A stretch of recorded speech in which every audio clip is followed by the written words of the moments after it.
Welcome to Tech Society, a podcast about all facets of technology and our society, giving you our take on things and interviewing people that are doing important things. Now, here's your hosts, Alex Dunmel and John Newman.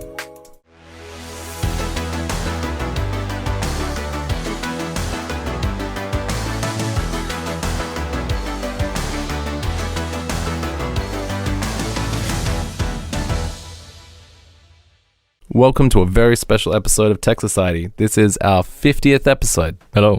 You're with Alex and John, as always. There won't be a guest today. We're just going to... We are the guests. We are the guests. We're going to interview each other. Not really. We're just going to talk about Tech Society and our experiences with Tech Society. And why it exists. Yeah. Well, let's start with that. Why did we start Tech Society? Well, we believe that technology is the great enabler of society. Mm-hmm. It sets the tone for society. It also creates the capabilities of what society can achieve. Yeah. Dictates how that society operates. Yeah. But at the same time, knowing what it can do is something that we want to educate on. That's the kind of what Tech Society is about. Technology and its effect on society, which is really general. It means we can interview anyone we want. Yep. I think we're unhappy with the lack of attention on great minds in Western Australia and even Australia, actually. And we want to do our bit to improve that. So, hence Tech Society. And with that small seed, we have come to 50 episodes. Yeah. It's almost a year now, I believe. And a year of meeting very interesting people. Yeah, really interesting people. So in today's episode, the focus will be on actually looking at all the guests we've had across the show. And some practical things about how we do the show. I think we'll start off with our location. Right now, we are in what we call the cave, which is actually a crawl space underneath Ninja Software, which is our business. John and I run Ninja Software. We are actually sitting underneath the floorboards. Every now and then we have to pause while someone walks above us. We're surrounded by limestone walls. It looks like a Afghani terrorist cave. That's right. We're currently lit up by halogen work lamps. But essentially, we record from the Ninja Software headquarters in East Victoria Park, Perth. When we started this, it was just you and me talking. That's right. Mainly about things we care about, like business, entrepreneurialism. Software. Yeah. But now we primarily interview people. So bringing in new people was actually quite interesting. Yeah. And we just had the opportunity to speak to people who were... doing really cool things. Yeah, and they were kind of the same kind of spirit as us. You know, they wanted to build new things. They wanted to push society in some fashion. So what was your favorite episode? Surprisingly enough, my favorite episode was our recent Doomsday episode. Yeah. No particular reason on the topic of Doomsday and the end of the world, but it was more about the constant banter, my opportunity to spruik my new hobby, which was at the time ham radio. There has been many updates on John's Tech Bench, and they'll be coming in future episodes. But it was really nice to just show the world, you know, things that I've been thinking about. And that was a really fun episode. Well, I have really enjoyed the Take on Things episodes that we've done, where it's just you and me. The TikTok ban episode was interesting. I really enjoyed speaking with Ernesto Cirolli. The Trinity of Management got us thinking about our business and pushed us into hiring a financial controller. I think that had a real impact on us. My favorite episode so far, I think, was with Greg Reeby. It was really fun talking to someone with a very practical and real insight into starting up new businesses, investment, angel investment. Very none of that normal startup wank. Yep. Yeah, he's actually just interested in people becoming successful, which I think was really refreshing. But there's been so many good episodes, and I think we should use this opportunity to just recap a few. Yep, so we're going to run through right from the start every single episode and give you a 10-second rundown. All right, so episode number 1 is how to start a technology business when you're not technical. Now, this podcast literally came from a question that we're constantly asked, which is, I don't have the budget to hire Ninja Software.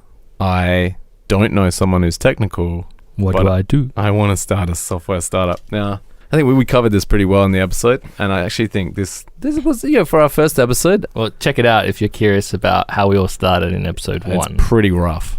It is pretty rough, but the topic is one that's really close to our heart, and it's something I like helping people with. So that was a good episode. All right, so next episode. Episode 2 was about Ridefare, and one of our long-burning platforms that we've been trying to push out there. That was an interesting one. Moving on. Episode number 3. What can you bring to the table? What does someone have to offer to a tech business if they're not technical? That was a fun mailbag episode, actually. Yeah. Well, you actually got asked to answer that question from a startup meetup that you're a part of, right? That's right. The Taiwan Business Entrepreneurs Group. That leads us to episode 4. Which has our very first guest. Actually, a employee of Ninja Software, Reese Roguski. But the thing is that he actually has a great story. Yeah, he does. His blog post that he wrote some time ago actually touched a lot of people, and he hears emails. He gets emails all the time. Well, that's why we interviewed him, right? Okay, so we didn't actually say the title. I became a web developer at 30. That's right. Which was whole interview was based off, as he said, the blog post he wrote, which is actually still one of Ninja Software's most visited web pages in our Google Analytics. Makes you think. I think if you actually Google web developer at 30 or become web developer at 30, it's the number 1 link. That's not an advert. Episode 5 was a interview with Parag Mankika of Real Lives. Real Lives is pretty cool. I like the whole kind of gamify empathy. It's an interesting take. Teaching empathy through simulations. Yeah. Life simulations. Parag was a really good intro into interviewing people who are doing great things. And yeah, Real Lives is really interesting. Right. Episode 6 was with Dirk Fainoa, and I believe this was our first Zoom one. Yes. And I actually consider this... This is one of my favorites, actually. Yeah. We had a really great chat with Dirk. He's a very good talker. He has great points and a very strong opinion about things. Yeah, which we always appreciate on this show. And Dirk has since become a pretty good friend of ours. And this episode was really interesting. I encourage people to listen to this one. I think it sets the tone for the rest of the interviews fairly well. And I think you find that lawyers need not be scary. Dirk is scary. He is, but... Dirk has a wild intellect, and I would not want to be on the other side of the courtroom from Dirk. But he's a really great guy and with some really, really interesting takes on things. Episode 7 was a pretty big one. We had 5 people, including us. I think this is our biggest interview so far, as in the number of people. Yeah, that's right. Yeah. 5 people. Charlie Gunningham, Marcus Holmes, and Patrick Green. Yeah. All people I think we interviewed Marcus Holmes again, and we are planning to interview Charlie Gunningham again, and I would like to interview Patrick Green again. It was good interviewing them in a panel, but it limited us to just talking about startup news, whereas I know they're all doing interesting things. So that was a good episode. All right, episode 8, The World AI Will Make. With Toby Walsh. This was a really cool episode, and talking to Toby Walsh was a real honor. Toby Walsh he calls himself the AI rockstar, and does he call himself that? I think other people call him that. His LinkedIn profile is AI rockstar. Fair enough, and rightfully so. Yes, he had all sorts of cool stuff to say, and people keep asking us about AI and what it really means for society. It's a good place to start. Yeah. Episode 9 had Andrew Barnes about the 4-day work week. This one had a lasting impression on us. Very, very divisive topic. We like to ask our guests about this constantly. Yeah. And a lot of guests that we ask about this, they're accomplished businessmen, and they actually still are quite divisive about this one. Yeah. Some people really like the idea of the 4-day work week. Some people don't. A lot of people misunderstand it and think it's the 10 hours a day, 4-day work week. American style. Yeah. But no, 32 hours. This is the front style.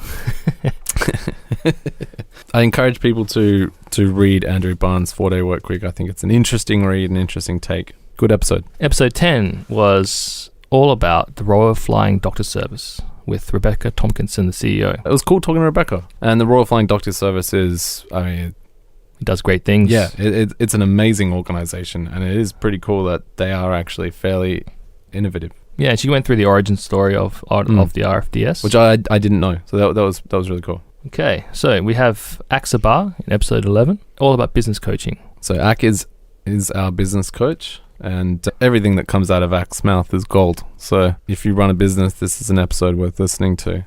Episode 12 has Elizabeth Knight for the titled episode, Gen Z, Purposeful or Entitled. I want to make it really clear that we don't actually name the episodes. That's left to. It's a bit of a confronting title, isn't it? Yeah, that's our creative team who actually set those. Elizabeth Knight's really cool. She's that bridge between the Gen Zs and everything older. It's actually really cool to see someone so young already doing so much. I mean, so keep your eye on Elizabeth Knight. She's going places. Episode 13 was one of Alex's favourites, The Role of Modern Leaders with Sarab Singh. Yeah, so Sarab has a more holistic attitude or philosophy of business, and it's quite enlightening. It's an interesting conversation, and at the end of it, I felt like I'd learned something by osmosis. Every question he asks makes you think. Yeah, but like not in that kind of like strategic way, like on the business. It's like it's constantly life. Constantly unexpected questions. Deep, like unexpectedly deep. Sarah was a really interesting person and was a real joy to talk to. Episode 14 was all about bringing additive manufacturing to the industry. It's called Bring Manufacturing Back with Michael Tuckey. We talked to Michael Tuckey at a really interesting time for manufacturing because COVID had just hit and everyone was freaking out that China wasn't going to provide. That freak out seems to have dissipated a little bit, but everything's back to normal. But the tech that Michael is using it in his company, Newforge, is pretty cool, and that was a really good episode. Metal printing, carbon fiber printing, and since this episode, I personally have bought a new 3D printer. So thanks, Michael. Episode 15 with Paul Haskell-Dalland, Cybersecurity Explained. So Paul was a leading expert on cybersecurity. He's the Associate Dean at Edith Cowan University. That was a great episode with Paul Haskell-Dalland, and he got to show us the operations center at Joondalup, which is really cool. Yeah, it is. It was really cool talking to Paul about cybersecurity in a way that I normally don't hear people talking about cybersecurity, in an interesting way. So that was a good episode. So episode 16 was all about the art of war, which is actually doing business in Asia, and it was with a special guest, Andrew Wei-Min Lee. And he had a lot of really interesting insights into doing business in Asia and cultural differences and his experiences. I had a lot of burning questions about breaking into the Asian markets. And I hate saying Asia, my background is Asian, but it's not actually Asian, it's Vietnamese. There's different countries in Asia. I think we actually mentioned that in the episode. That's exactly. Yeah. And it's really cool to just get some good advice out of Andrew on how we can actually break into the markets. Something we've been thinking about for a while. Yeah. All right, episode 17 with Marcus Holmes, who we'd spoken to in the previous panel episode with Charlie and... Yeah, we just talked about Marcus's experience in startups. It's always fun talking to another dev. Episode 18 was with James Trevelyan, called The State of Engineering. So James was my lecturer when I was a young lad, studying mechatronic engineering. And it's great to see him again. I don't want to age myself, but over a decade later. He's still doing cool things. That's right. And I love his attitude to engineering. And a lot of it's education on what engineers actually do. Yeah. And I won't give you the answer. You have to watch the episode. But engineers don't do what you think engineers do. And he has a really, really interesting call to action to engineer graduates that I think they should listen to. All right, episode 19 with Mike Adams, storytelling. This episode actually changed the way we sell. It kind of, because we'd been selling like engineers. And Mike told us to stop doing that.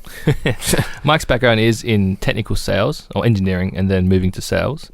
However, he's discovered how telling stories is a really good way to connect with your customers. And storytelling is a really good way to actually sell without pitching and without hard sells. Yeah, Mike's training on selling is a masterclass. And anyone who's struggling with selling should look it up. Episode 20 was with Nesh Suryan. The episode was called Asia's Acceleration and the Dawn of a New World. Nesh is a good friend of ours as well. He's actually given us some pretty good advice in the past on startups and things we've been working on, ventures. And he's always got a really interesting take on things. Now that he's in Singapore, it was really, really interesting getting his take on what's going on over there. Episode 21 was with Phil Turtle, a good friend of ours. It's all about Australia and Indonesia, partners in a digital world. So Phil is the national president of the Australian-Indonesia Business Council. And for a country that's so close, a lot of people don't really understand what the culture is like over in Indonesia.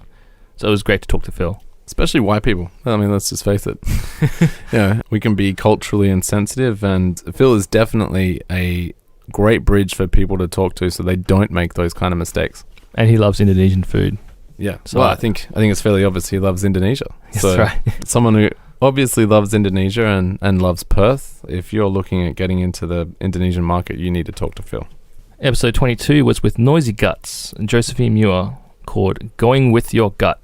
As a celiac, I mean, I love this idea of Noisy Guts. I hope they actually start diagnosing celiac and helping us in that realm. But I would say they are definitely Perth's current startup darlings. That's right. We learnt a lot about their funding journey as well. Yeah. And the struggles that came with that. Yeah, really interesting episode. Episode 23 is Alexander Karen. Self-taught CTO is another career option. So Alexander is the CTO for Climate Clever, and Climate Clever are doing some really cool stuff. And everyone should check out what they're doing in schools and things like that. Very cool. And Alexander Karen kind of fills us in on the technology running behind it, and then his personal experience as a CTO. Episode 24 had Jacqueline Alderson, all about digital twins, but with human bodies. This was a really interesting episode, and it was. I got to say that the amount of people that have talked to me about this episode, like way later, people still bring it up. They're like, oh, I had no idea people were doing that. The digital, like human bodies being digitally twinned and simulated, and it's scary. I loved asking about the large data manipulation that bioinformatics has to deal with.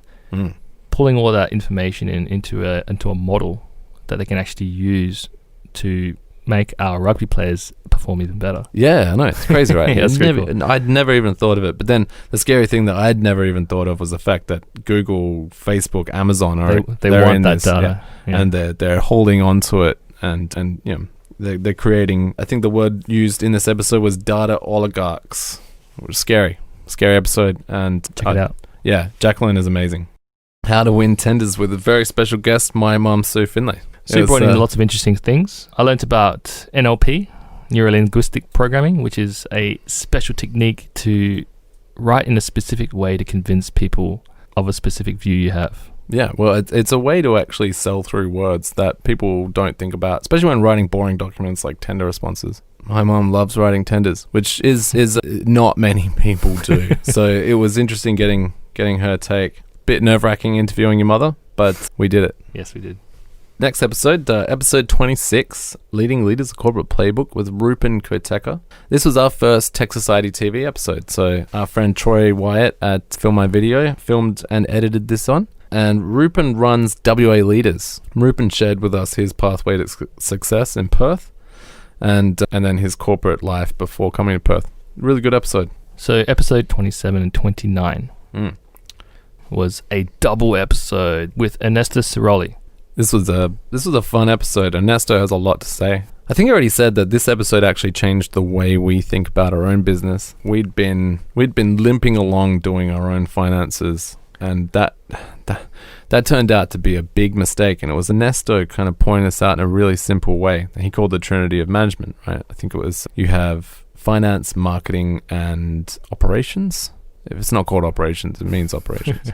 Product. Yeah, and we had everything except for the finance. We were relying on our accounting company. We had no one in house. And since this episode, we went and hired a financial controller, and she's been amazing.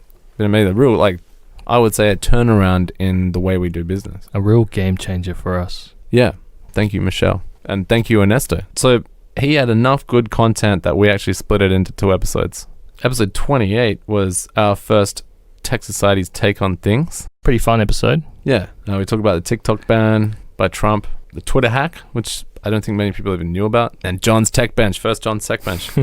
This was a return to form from episode 1 and episode 2. Yeah, we were better by then, though. We had a better flow, I would say.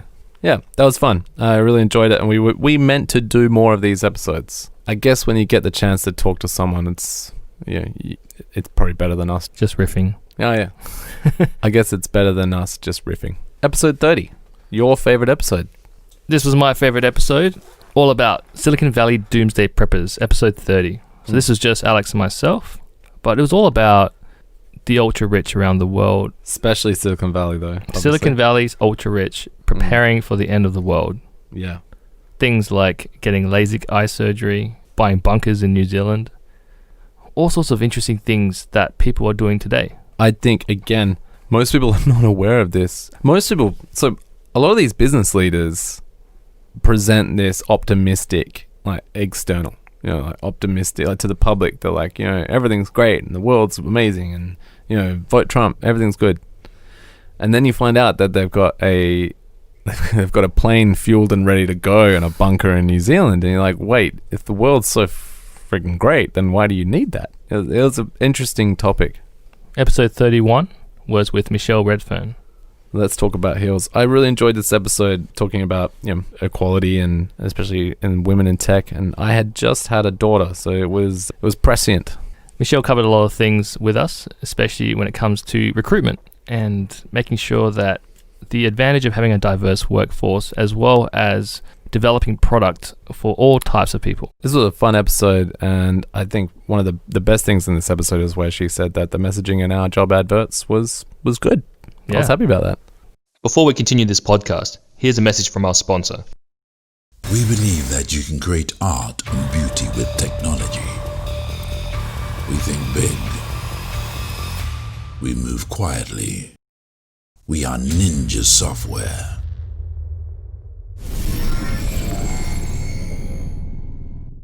Episode 32 is a nice quick one.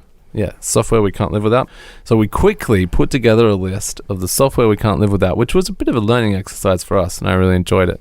Episode 33 was with Jeffrey Drake Brockman. This was another Tech Society TV episode. Even more fun, this was filmed on site. That's right. So we actually went to Jeffrey's studio and we got to look at all the crazy, wild, awesome things he's got cooking over there. This was a really fun episode. And he had some really interesting views on life and spirituality in tech. Yeah, and art, of course. And I think what I found the most surprising from this episode is just how many of Jeffrey's installations I'd actually seen and not realized. And they're really cool stuff. That was a cool episode. Episode 34 was with Saxon Phipps, and this is all about year 13, which is the critical gap year. And it was really cool to talk to him because he was solving a problem that he himself experienced when he graduated high school as well. Yeah, and he found passion in actually helping other people not go through the same pain that he went through. That's a really interesting episode, and Saxon Phipps is doing some cool stuff. And it's also informed us a lot about how we run the Ninja Software Academy here in Perth as well, is that people want to learn. They just need to have the oversight and direction to be able to become programmers. Yeah, and the realization that they can. I think that's important. Yeah. Okay, episode 35, we have Jeremy Wolf from JBC Corporate, but he was also there spruiking a lot of his own businesses. This was because he is an entrepreneurial accountant. He's not just good at spreadsheets and tabulating data. Like all accountants. Yeah. He's also good at structuring your business. Structuring companies, beginning enterprises with the correct foundations. Something we had to learn the hard way. Yeah, and he will help you do it from the start, and you should. Bit of a discretion is advised on that episode. I think we used quite a bit of strong language. Candid conversation. Episode 36 with Michael Sheldrick. He was over in New York, I believe, at the time. And this was all about the making of a global movement. So Michael is the Chief Policy and Government Relations Officer at Global Citizen. They're an advocacy organization. It's like clicktivism, but better. Yeah, like actually taking clicktivism and doing something real with it. That's right. So actually channeling the clicks and online action and actually delivering it to the people who need to know that it's happening. And also tracking promises as well, which is very interesting. Yeah, they're doing some really cool things, and Michael is very impressive. Even how he got started in this space is very impressive. So have a listen. Episode 37 was one of your favorites, Alex. It was with Greg Reeby for TechSociety.tv, and it's titled Successful Ventures Think Like the Buyer. So anyone who knows Greg Reeby knows that he has a lot of very interesting, insightful things to say, especially for people in startups, but even in product development at all. He gave a lot of practical advice and pragmatic. Yeah. And we suggest you check it out. This was also filmed at Film My Video. That's right. So thank you, Troy. I will say this episode, we probably could have talked to Greg for hours. Yeah, I think we were lucky he had somewhere he needed to be.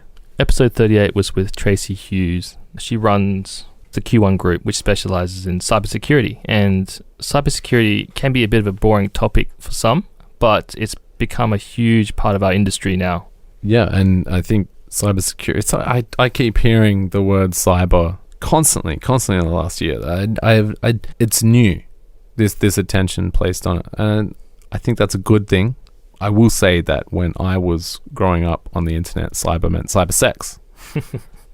Yes, right. But now cyber is cybersecurity, and Tracy had some really interesting takes on that, especially as far as like a skills shortage in cybersecurity, and of course the lack of women in cybersecurity, which is even more so than in the tech industry in general. Yeah, I think she explained to us that it's even worse than standard technology. It's even worse than standard tech jobs. Episode 39 was with Rocky Scopelliti, and it's called Where the Exponential Are We? It was fun talking to Rocky. I got to say, right now, when we're recording this episode, it's actually the day before we're going to release it. And that's also the day that the election is, I wouldn't say wrapping up, but we're finding out what the results are. And I got to say, I'm a bit pessimistic about the future. And it was nice speaking to a futurist who was optimistic about the future. And Rocky was fairly optimistic about the future. Episode 40 was with Peter Newman. It was all about the sixth wave of innovation. Which I think he termed himself, right? Sixth wave of innovation. That's right. But it's about renewables. And Peter made it very clear that renewables are now more efficient, cheaper, and the way to go. He also was not a fan of hydrogen, which is interesting. My biggest takeaway from this episode was that Peter was very optimistic and excited for the future. A lot of people were all doom and gloom and climate change and all that, but no, he was actually really excited. Yeah, cautiously optimistic, I would say. Yeah. This was interesting that it's the very next episode after Rocky, because both of them are cautiously optimistic about the future, and it's nice to hear that every now and then, or more than often. Episode 41 was with our good friend Bernadine White from Business News, who's our account manager at Business News. And Bernie had a lot of things to say about good teamwork and successful account management. We also had the opportunity to record this in the Business News studio, so thank you for Business News for that. Episode 42 was with Holonic. Now, this was our biggest one in a while. We, right at the beginning, we had a 5-player game with startup news, and this one was 4 players. Now, It was really exciting. These guys have very strong opinions about recycling, going to Mars as well. More than recycling. I think they were against going to Mars, weren't they? Against space travel, really. All about taking care of the planet and making the economy circular. Yeah, more than just sustainability and climate change. They also care about making economies circular in that money doesn't, as little money as possible actually leaves our community, which is a good thing and something that we and our government doesn't think about. And a lot of it's just not just money, but also just reducing waste to zero. Yeah, that's right. Reducing waste, increasing the use of reusables. Recycling is not the answer. Yeah, well, it's part of the answer, I think. Right. Is the I love how counterintuitive it is to the general public that just because you're recycling, it's not quite enough. And these guys cover it pretty well. Well, it's not even close to enough. And their opinions on it were enlightening. Yeah, so and Dylan Lamb and Andrew Thompson, both very impressive. Episode 43 was with Paul Nichols, and we called it University Research, A Pathway to Impact. Paul Nichols is a very impressive man, and he's doing some really cool things with the demand-driven research strategy, and increasing industry and government's access to R&D capability is, I think, super important, and something that I'm really happy someone's actually doing. And talking to Paul was really interesting, and we've had a lot of positive feedback about this episode, so if you haven't listened to it, make sure you do. Episode 44 was called Building a Business Legacy, and it was with Dinesh Agarwal. I enjoyed talking to Dinesh, and his experience coming to Perth as an immigrant, being fired, and then building a successful business and legacy is an really interesting story. And you really got to credit him with the attitude I think you need to persevere and be successful in business. I also loved hearing about his philanthropic pursuits, especially when it comes to helping the homeless. Yeah, it's very cool. Episode 45 was another Tech Society TV episode called Wake Up Perth, and it was with Mark Pownell. speaking to Mark was really interesting. I really enjoyed speaking to Mark, hearing his stories as a journalist and hearing about all the things Business News are doing. It was interesting. And all these cool stories about his the old school scoops that he got. Yeah. Really cool stuff. Episode 46 with Keith McCormick. This was called Geek Talk, Artificial Intelligence, Machine Learning and Data Mining. This was part 1 of 2 episodes. We had to speak to Keith at 8 o'clock at night because he's in North Carolina. Mm-hmm. I really enjoyed Keith's very commercial perspective on data mining and data science, and he had a really important message that SMEs shouldn't feel left out. That's right. It's a good episode, and I think we're becoming fast friends with Keith. Episode 47 was obviously part 2 of that episode because we had a lot to talk about when it comes to data science and especially in a commercial setting. This was a larger scale. Part 2 was representing a larger scale of what AI actually means for the industry. So Keith talks about what the future means, what it can actually do for a business. It was quite cleanly separated from the topic of the very first one. Yeah. And we explored more about the future of AI. All right, so episode 48 is very relevant. We talked to Keith Suter, who is a professional political commentator and also teaches politics. He said something I think we needed to hear before the election, which was Trump could win. That's right. It was really great getting like a professional take and being able to ask someone questions that no one's asking on the news. Not to mention, he loves talking about it. Some people you talk about with politics, they don't want to talk about it, or they get just really emotional about it. But Keith just loves the concept, the topic. Objectively. That's right. That's why I really like talking to him about this. You can ask him all the hard questions, geopolitics. He will tell you what he thinks. Yeah, I think we'll be talking to Keith again very soon, especially post-election. So look forward to that. Episode 49 was with Keith McCormick, who came back on the show. This was more about the US election, which was looming. And what do the polls mean? Yeah, exactly. Keith is not a political analyst. He is, however, a very accomplished data scientist. So he told us all about 538.com and how the US election in 2020 is actually closer than you think. Yeah, that was, again, just like when we talked to Keith Suter, it was prescient and we needed to hear it. All right, and now we're actually onto this episode. So episode 50, we talked about all of the episodes before that. So episode 50 was talking about other episodes. I'm very humbled by the really amazing guests we've gotten to speak to. We have to thank our Director of Sales and Marketing at Ninja Software, Lan Tran, for that. So thank you, Lan. I do believe you actually listen to the episodes too. So this is a heartfelt thank you for making this happen. So in every episode on Tech Society, we have asked someone this whimsical question. Yes. Now the funny thing is, they always are surprised by this question, or if they know the question is coming, they're still surprised by it. It always ends up being the hardest question we ask, even though it's just the fun one at the end. So today we will tell you what our intro music is for myself, John, Alex, and Tech Society in general. Yes. All right. Do you want to start, John? What's your intro song? It's a hard question. But I knew it was coming and I've scripted this episode. So my song is Peekaboo by Indigo Jam Unit. Very nice. Now, I have already searched Spotify for this song and I can't find it. So I am that much of a hipster when it comes to music. Where do I go to listen to Peekaboo? YouTube is currently the only way you can get it. All right. You cannot buy the records anymore. You cannot listen to them anymore. All right. So Indigo Jam Unit is an acid jazz band located in Osaka, Japan. All right. Well, my intro song is Blockbuster Night Part 1 by Run the Jewels. I have no idea what that song is. Very cool song. You would definitely have heard it because it's actually played in the credits of a Silicon Valley episode. So there you go. Yeah. And actually, that's where I heard it first. So I'm not I can't claim to have I can't claim to have found Run the Jewels because I'm really cool. I discovered them from the credits of a Silicon Valley episode. So there you go.